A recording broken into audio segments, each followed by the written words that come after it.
Have you ever wondered how the traumas of your past silently shape the contours of your present and future? It's a question worth pondering.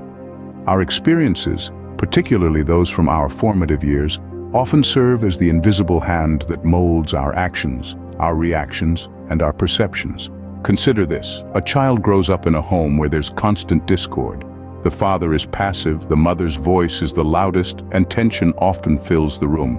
This child, now grown into a man, makes a solemn promise to himself: I will never become like my father. He carries this promise, this self-imposed rule, like a weight in a backpack that he never takes off. But here's the twist: this isn't just a promise, it's a trauma. It's a piece of his past that he carries with him into his relationships. Every time a woman raises her voice, he sees his mother. Every time he's tempted to stay silent, he remembers his father. And so, he fights. He fights because he's trying to fix a pattern from his past, not realizing that in doing so, he's simply reinforcing it.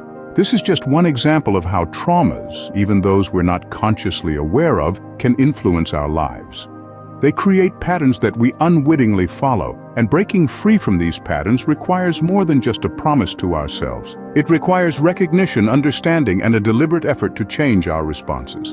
But what about the woman who grew up without a father figure? The one who saw men as chaotic and unreliable? She enters her marriage with a backpack filled with fear and distrust. She too is a product of her past, shaped by the traumas she experienced. Yet, it's crucial to remember that traumas are not destinies.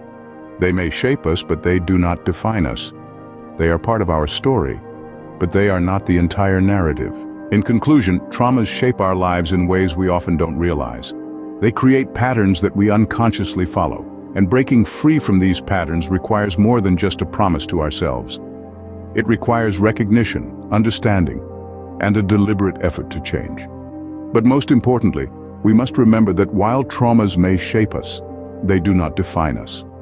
We have the power to change our responses, to break the patterns, and to write a new narrative for our lives. And that, my friends, is the first step towards healing and growth.